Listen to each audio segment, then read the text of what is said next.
उत्तर प्रदेश बिहार की सीमा पर एक छोटा सा कस्बा था, नाम बक्खलपुर।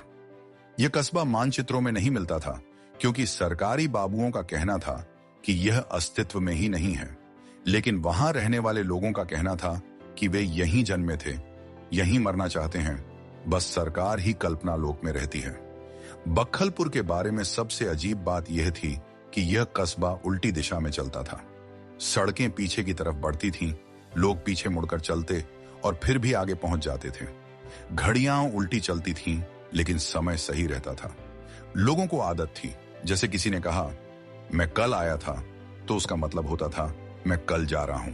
यहां पर आना और जाना भी उल्टा था। नवजात बच्चे पहले 2 शब्द बोलते थे, अभी उल्टा फिर सीधा। उन्हें पता था कि जीवन इसी नियम से चलता है। एक काले बादलों का कबूतर कहानी शुरू होती है गिरधर से, एक विचित्र युवक जिसकी नाक असामान्य रूप से लंबी थी, इतनी लंबी कि हवा में हिलती रहती और कई बार लोग सोचते कि वह किसी बांसुरी की तरह आवाज भी करेगी। गिरधर का दावा था कि वह बादलों की भाषा समझ सकता है।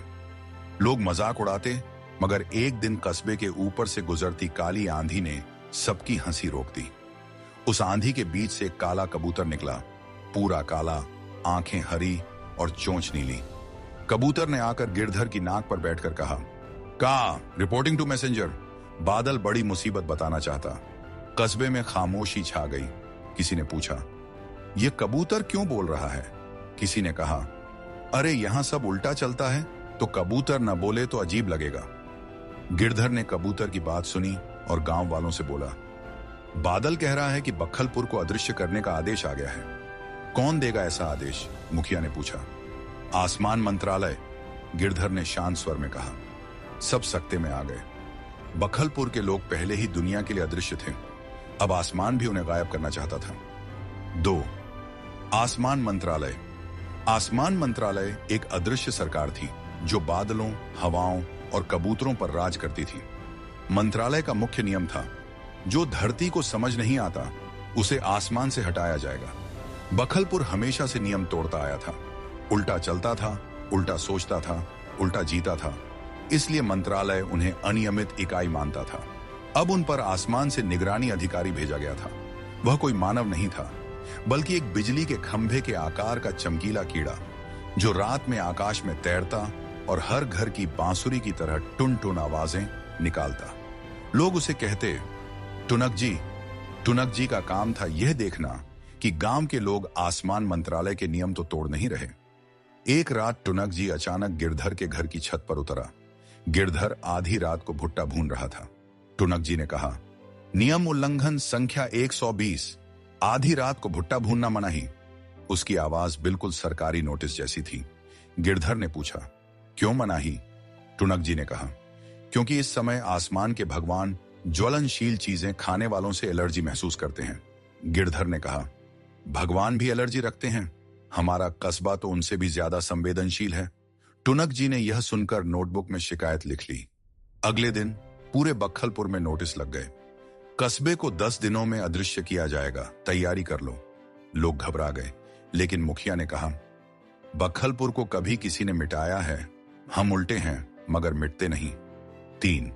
खोए हुए समय की रसोई। गांव में एक और अद्भुत चीज थी, एक रसोई जिसे लोग कहते थे खोए हुए समय की रसोई। यह रसोई समय में दरार के ऊपर बनी हुई थी। वहां बनना खाने वाला वही होता जो बनाने वाले ने कभी सोचा तक न हो। अगर किसी ने खिचड़ी बनाने की सोची, रसोई से केक निकल आता।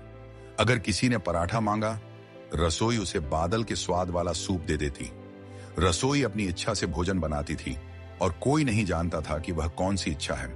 अदृश्य होने की घोषणा के बाद गांव के लोग उसी रसोई में इकट्ठा हुए। उनका मानना था कि रसोई भविष्य जानती है, इसलिए वही बताएगी कि क्या करना चाहिए। रसोई ने धुआं छोड़ा, धुआं ऊपर गया और इसमें 3 शब्द बने, सही उल्टा करो। लोग उलझन में थे। गिरधर ने कहा, यह रसोई हमेशा उल्टा मतलब सीधा और सीधा मतलब उल्टा कहती है, मगर आज यह कुछ और कह रही है। इसका मतलब हमें सही उल्टा करना होगा। क्या सही उल्टा है? तभी रसोई ने एक थाली बाहर फेंकी। उसमें रखा था एक चांदी का अंडा। कबूतर ने उछलकर कहा, बादल कहते अंडा ही समाधान। गांव वाले डर गए। अंडा? इससे क्या होगा? गिरधर ने कहा, शायद यह जादुई है, शायद यह किसी उल्टी शक्ति को जगा देगा।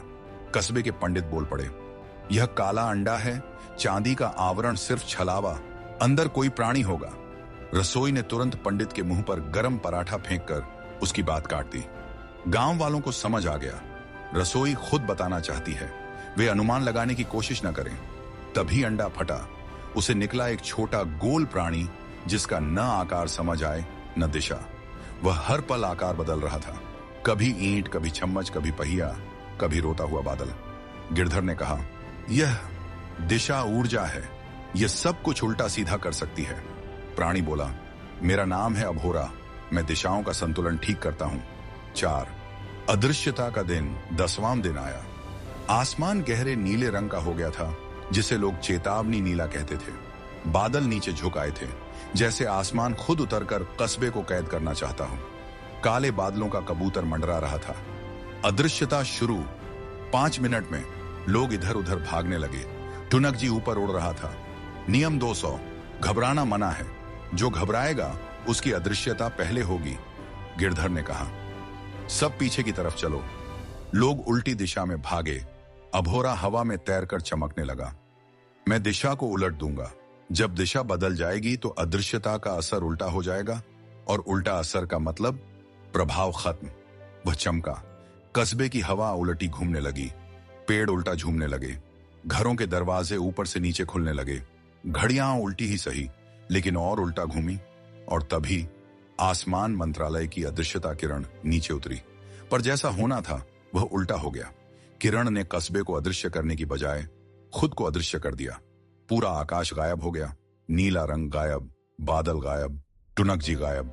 लोगों ने ऊपर देखा, खालीपन, फासला, एक अनंत सफेदी। गिरधर ने कहा, अरे हमने आसमान ही हटा दिया, अब मंत्रालय कहां से आदेश देगा? काले बादलों का कबूतर बोला, यह तो मैंने सोचा ही नहीं था। अभोरा मुस्कुराया, जब दिशा उलट जाती है तो नियम भी उलट जाते हैं। 5 बक्खलपुर का इतिहास बदल गया। आसमान गायब होने से अजीब घटनाएं होने लगी। धूप अब जमीन से निकलती थी। तारे रात के समय पेड़ों की टहनियों पर लटकते। रात का अंधेरा नीचे आता और लोग उसे चारपाई पर रखकर ओढ़ लेते। बारिश ऊपर नहीं, नीचे से ऊपर होती। लेकिन सबसे अजीब था, अब घड़ियां सीधी चलने लगी। गिरधर ने कहा, हम अब सामान्य हो रहे हैं, उल्टा शहर अब सीधा हो रहा है। मुखिया बोला, नहीं, अगर हम बिल्कुल सामान्य हो गए तो हम भी बाकी दुनिया जैसे हो जाएंगे, तब हमारी क्या खासियत रहेगी? गांव वाले चिंतित हो गए। तभी अभोरा बोला, तुम लोग चिंता क्यों करते हो? दुनिया सामान्य है ही कहां, वह सिर्फ अपने ढंग से उलटी है। तुम अपने ढंग से। गांव वालों ने सोचा, हम बात ठीक है। और तभी आसमान अचानक लौट आया, जैसे किसी ने उसे कॉपी पेस्ट कर दिया हो। टुनक जी वापस चमकीला होकर प्रकट हुआ। नियम 240, आसमान को नुकसान पहुंचाना दंडनीय अपराध, लेकिन चूंकि तुमने गलती से नियम को उल्टा चालू कर दिया था, इसलिए सज्जा भी उलटी होगी। मतलब सज्जा नहीं। गांव वाले हंस पड़े। 6 मंत्रालय का निर्णय। आसमान मंत्रालय ने अंतिम आदेश भेजा, बक्खलपुर को अदृश्य नहीं किया जाएगा। यह अनूठा है और अनूठियों का अस्तित्व जरूरी है। काले बादलों का कबूतर बोला, बधाई, और फिर किसी गहरे बादल में गायब हो गया। अभोरा ने कहा, मेरा काम पूरा, अब मैं जा रहा हूं दिशाओं को कहीं और संतुलित करने। गिरधर ने पूछा, क्या तुम फिर आओगे? अभोरा ने कहा, दिशाएं कभी खत्म नहीं होती, जहां उल्टा और सीधा गड़बड़ाते हैं मैं आ जाता हूं। और वह रसोई की चिमनी में घुसकर ऊपर गायब हो गया, जैसे किसी धुएं ने हवा में गप से निगल लिया। 7 आखिरी मोड़। बक्खलपुर की नई पहचान। सब सामान्य लगने लगा, पर फिर भी कुछ बदल गया था। अब लोग चाहें तो सीधी दिशा में भी चल सकते थे। घड़ियां सीधी चलती थीं, पर उलटी भी चल जाती, बस मन पर निर्भर था। रसोई अब थोड़ा समझदार हो गई थी। अगर कोई खिचड़ी मांगे तो कम से कम चावल तो दे ही देती। आसमान कभी कभी हल्का टेढ़ा हो जाता, शायद बक्खलपुर को देखकर मुस्कुराता होगा। एक दिन गिरधर की लंबी नाक पर वही काला बादलों का कबूतर फिर उतरा। संदेश, उसने कहा। गिरधर ने पूछा, अब क्या हुआ? कबूतर बोला, मंत्रालय कहता बखलपुर को अब से आधिकारिक उल्टी दिशा धरोहर क्षेत्र माना जाएगा, यानी तुम लोग अब परंपरागत उल्टा जीवन के संरक्षक हो, गिरधर ने कहा। मतलब हम एक तरह से दुनिया के पहले उल्टा संस्कृति वाले लोग बन गए? कबूतर ने सिर हिलाया। बिल्कुल, और मंत्रालय ने कहा, जब बाकी दुनिया उलझेगी तुम ही उन्हें समझाओगे कि उल्टा सोचने में भी फायदे होते हैं, गिरधर ने मुस्कुराकर कहा। अच्छा, तब दुनिया हमसे सलाह लेने आएगी, यह तो और मजेदार होगा, कबूतर ने कहा। मैं जा रहा, लेकिन अगली बार जब बादल बोलेंगे तो याद रखना, उल्टा हमेशा गलत नहीं होता, कभी कभी वही दुनिया का चेहरा सही दिखाता है। और वह उड़ गया। गिरधर ने आसमान की ओर देखा। आसमान अब फिर से वैसा ही था, नीला, शांत, मगर हल्की सी टेढ़ी मुस्कान जैसा झुका हुआ। बखलपुर भी वही था, उल्टा सीधा दोनों एक साथ।